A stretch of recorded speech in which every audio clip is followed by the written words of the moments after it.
India and Israel at a distance of 1000 kilometres कैसे connect करते हैं एक दूसरे से। क्यों प्राइम मिनिस्टर नरेंद्र मोदी ने इस रिलेशनशिप को ब्लड एंड सेक्रीफाइस का रिलेशन कहा, और उसी के साथ एक कंट्री जो कभी इजराइल के फॉर्मेशन के अगेंस्ट थी वो कैसे सपोर्ट में आई और आज उनके रिलेशनशिप कैसे हैं, चलिए समझते हैं at Prep Alpine. Hello everyone, I am doctor Kanishka and welcome back to Prep Alpine, your own next generation UPSC platform.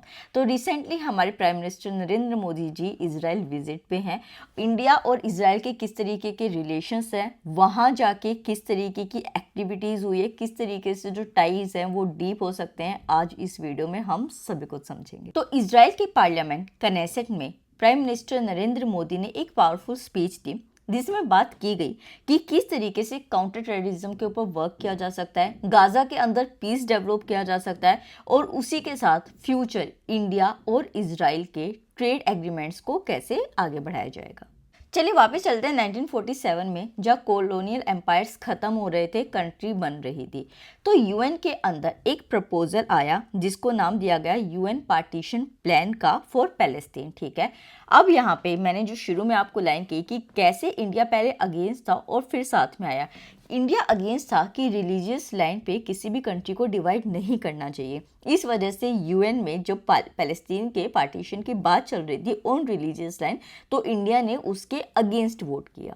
और फिर 1950 में इजराइल को रिकॉग्नाइज तो कर लिया इंडिया ने एज अ कंट्री, बट 1992 तक भी कोई डिप्लोमेटिक टाइज इजराइल के साथ नहीं बनाए गए थे। और इसका रीजन क्या था? क्योंकि इंडिया पार्ट था नॉन अलाइन मूवमेंट का, और अरब कंट्रीज के साथ इंडिया कोलैबोरेट करता था for oil, political things, and उसी के साथ कश्मीर के टॉपिक के ऊपर इंडिया को अरब कंट्रीज का बैकअप चाहिए था। वहीं पे अगर हम इजराइल की बात करें तो इजराइल अलाइन था नाटो के साथ और यूएस के साथ, इसी वजह से कई सालों तक ये रिलेशनशिप एक फ्रोजन फॉर्म में रहा। और फिर 1992 आया जब इंडिया और इजराइल ने ये डिसाइड किया कि वो फुल डिप्लोमेटिक टाइज को बिल्ड करेंगे। ये बिल्कुल इसी तरीके से है कि दो पैरेलल लाइंस डिसाइड करती हैं कि अब वो इंटरसेक्ट करेंगी, और ये कोऑपरेशन शुरू हुआ विद डिफेंस एंड एग्रीकल्चर, जो दो मेन पिलर्स बन गए इंडिया एंड इजराइल कोऑपरेशन के। जहां फिर इजराइल ने एडवांस डिफेंस सिस्टम्स इंडिया को भेजने शुरू किए, वहीं पे इंडिया ने भी अपने आर्म फोर्सेस के अंदर फैल्कन को,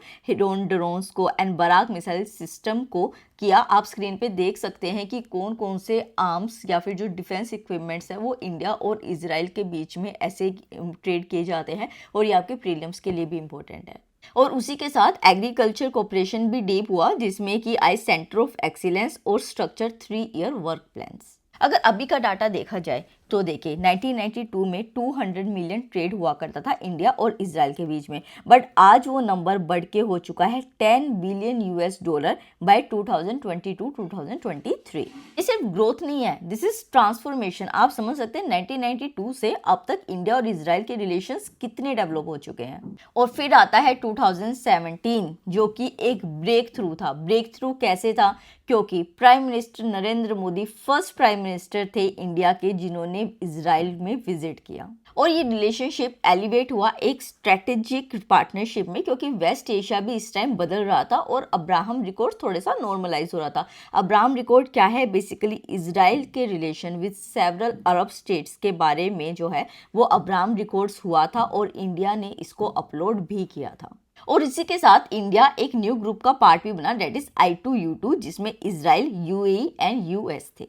और ये जो I2U2 है ये एक न्यू तरीके का क्वाड ग्रुप था, जिसमें कि फोकस किया जा रहा था इकोनॉमिक डेवलपमेंट पे, इनोवेशन पे और रीजनल स्टेबिलिटी पे। तो सिर्फ इतना ही नहीं है, इंडिया ने अपनी पोजीशन को भी बैलेंस किया है। जैसे कि अगर हम देखें 2018 में, तो इंडिया ने वोट किया in favour of a UN resolution, जिसमें कि अपोज किया गया, जिसमें यूएस रिकॉग्नाइज कर रहा था जेरूसलम को एज इजराइल कैपिटल। ठीक है, वहीं पे वापस आ जाते हैं 2021 में, वहाँ जाते हैं कि UN human right council resolution जो गाजा के लिए आ रहा था उसको इंडिया ने एब्सटेन किया। और सिर्फ इतना नहीं है कि सिर्फ डिफेंस सेक्टर के अंदर इंडिया और इजराइल कोऑपरेट करता है, इसमें एग्रीकल्चर के लिए भी वर्क किया जाता है, जिसमें कि स्ट्रक्चर्ड कोऑपरेशन होती है, वाटर मैनेजमेंट होता है एमईयू पे, और सेंटर ऑफ एक्सीलेंस बनाए जाते हैं, ठीक है। वहीं पे अगर हम साइंस एंड टेक्नोलॉजी की बात करें तो एक जॉइंट कमेटी बनाई गई है साइंस एंड टेक्नोलॉजी पे, रिसर्च एंड डेवलपमेंट के ऊपर वर्क किया जाएगा, और उसी के साथ एक टेक्नोलॉजिकल इनोवेशन फंड को भी डेवलप किया जाएगा। और वहीं पे अगर हम एनर्जी सेक्टर की बात करें तो जैसे जो इंडियन कंपनीज है लाइक ओएनजीसी विदेश हो गई या फिर इंडियन ऑयल होगी, वो बिड कर रही है कि वो इजराइल में जाके एक्सप्लोरेशन कर सके। फिर उसी के साथ ह्यूमन कनेक्शन भी है, क्योंकि 85,000 ज्यूज जो कि इंडियन ओरिजिन के हैं वो इजराइल में रहते हैं, और वहीं पे महाराष्ट्र के बेनी इजराइल्स, केरला के कोचिन ज्यूज, और उसी के साथ कोलकाता के बगदादी ज्यूज हैं, जो कि इंडिया इजराइल ह्यूमन कनेक्शन को भी शो करते हैं।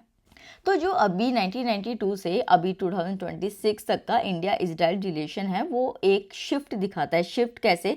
आइडियोलॉजी ड्रिवन डिप्लोमेसी से इंटरेस्ट ड्रिवन प्रैग्मेटिज्म पे, ठीक है। अर्लियर जो इंडिया की वेस्ट पॉलिसी थी वो भी टाइम के साथ चेंज हुई है, जैसे कि पहले सिर्फ नॉन अलाइन मूवमेंट के ऊपर, कश्मीर बैकिंग के ऊपर और ऑयल के ऊपर इंडिया डिपेंड रहती थी, वो अब इतना नहीं है, क्योंकि कोल्ड वॉर के बाद सिचुएशंस चेंज हुई है, और ओस्लो रिकॉर्ड्स के बाद तो जो रीजनल इन्वॉल्वमेंट है वो भी चेंज हुए हैं, ठीक है। तो आप देखेंगे कि इंडिया जहाँ पैलेस्टीन कोज को सपोर्ट कर रहा है, वहीं पे वो गाजा के अंदर एक ड्यूरेबल पीस को भी सपोर्ट करता है।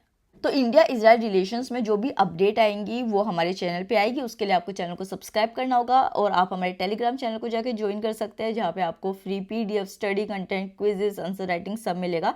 और आप हमारी वेबसाइट को जाके एक्सप्लोर कीजिए, जहाँ आपको बहुत अच्छे ऑफर्स मिलेंगे for your UPSC preparation. So thank you so much.